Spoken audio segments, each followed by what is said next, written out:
Good morning, everyone, and thank you for your kind introduction. I'm delighted to welcome you to the 2021 Care and Repair Conference. I gather that we have an international audience here today with speakers from Australia, Canada, and America, and it will be interesting to hear how they help older and disabled people remain in their own homes and communities. We're all living in very weird and wonderful times, and are having to adapt to a different way of life. Everyone today is joining the conference remotely, which is something none of us thought we would be doing before COVID-19. However, I think the events of the last year highlight the importance of our homes.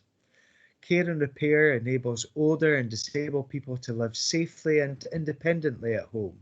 And I know that during this last year, care and repair staff have continued to deliver a high quality service to older and disabled people in very difficult circumstances. I know you have worked hard to ensure those who are vulnerable are kept safe during these challenging times, and I thank you all for those efforts. Having a house that is accessible and can be easily adapted is vital to help people to live independently in their own home. We are committed to delivering housing that's fit for purpose now and also for the future. As well as new housing, we need to consider what needs to be done to make existing homes more accessible. That means adaptations are needed to make life easier. We know that our adaptation system is far from perfect, which is why, as part of our programme for government, we have committed to a review of housing adaptations. Many of you will know that we have just published Housing to 2040, Scotland's first ever long-term national housing strategy, with an ambitious vision and plan for housing that will deliver homes that meet people's expectations and needs, will be greener and be more affordable, and bring an end to homelessness. We engaged extensively with a wide range of stakeholders, communities and people across Scotland.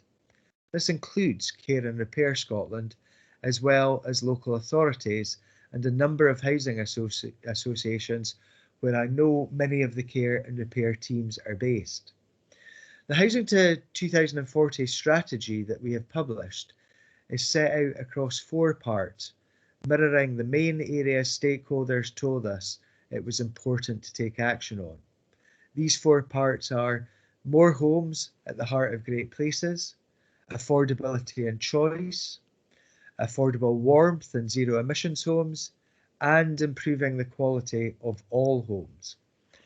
We have worked across government to ensure we take a whole systems approach, taking into account the people, place, environment and communities in which our homes, both new and old, rural, urban and island, are located.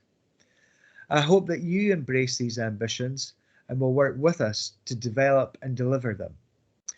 Much work will need to take place to transform the ambitions in Housing to 2040 into reality, so that everyone in Scotland has access to a warm, safe, affordable, energy efficient and accessible home that meets their needs.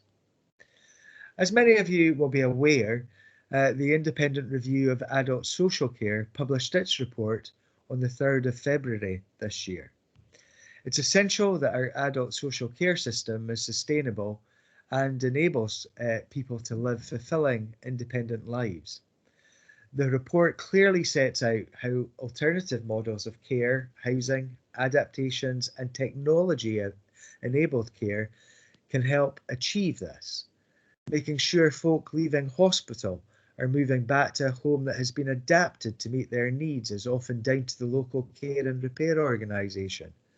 To folk in need of help, you are a welcome and trusted site. The government supports the full implementation of the recommendations, but it will be for the next Parliament and government to set out how these will be realised.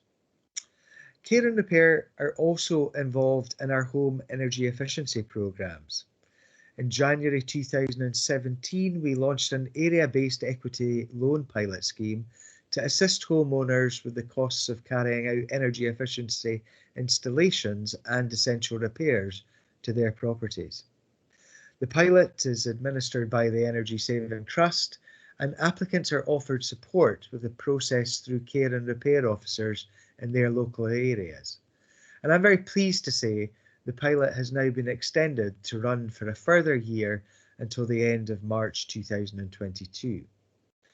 For those who don't know the scheme, it's currently operating in 8 local authority areas: Perth and Kinross, Stirling, Dundee, Glasgow City, Inverclyde, Renfrewshire, Argyll and Bute and the Western Isles, and allows homeowners who have a property which fall into the council tax bands of A, B or C to borrow up to £40,000 to carry out essential repairs and install energy efficiency measures. Initial feedback on the scheme has been very positive. The loans enable older and disabled homeowners who may have minimal liquid assets an opportunity to release equity to carry out energy efficiency and maintenance improvements, and potentially support individuals to remain living independently in their own homes and communities. And we'll continue to gather data on the pilot, and we'll also be launching a consultation on the possibility of a national rollout of that pilot, which I would encourage you all to respond to when it is live.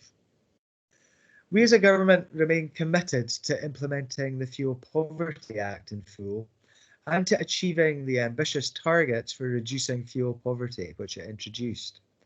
Although the COVID-19 outbreak has caused us to put the development of the fuel poverty strategy on hold, this work will be resumed as soon as possible to allow for publication this year.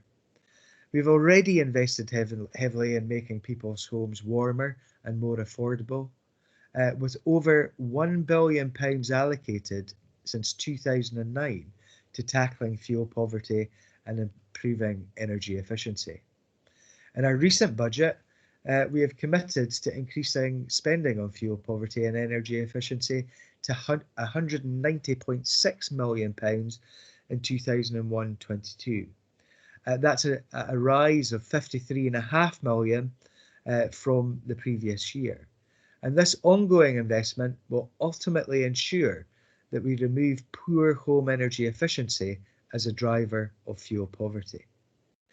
It's clear that we have to work together to deliver the right advice and right support to ensure that older and disabled people have the right house, a house that enables them to live safely and independently for as long as they choose to do so. I'm very sorry that I cannot stay for the rest of the event, but I gather there are officials here from the Scottish Government who will be listening. Thank you very much for asking me to attend, and I hope that you enjoy the rest of this conference. Thank you.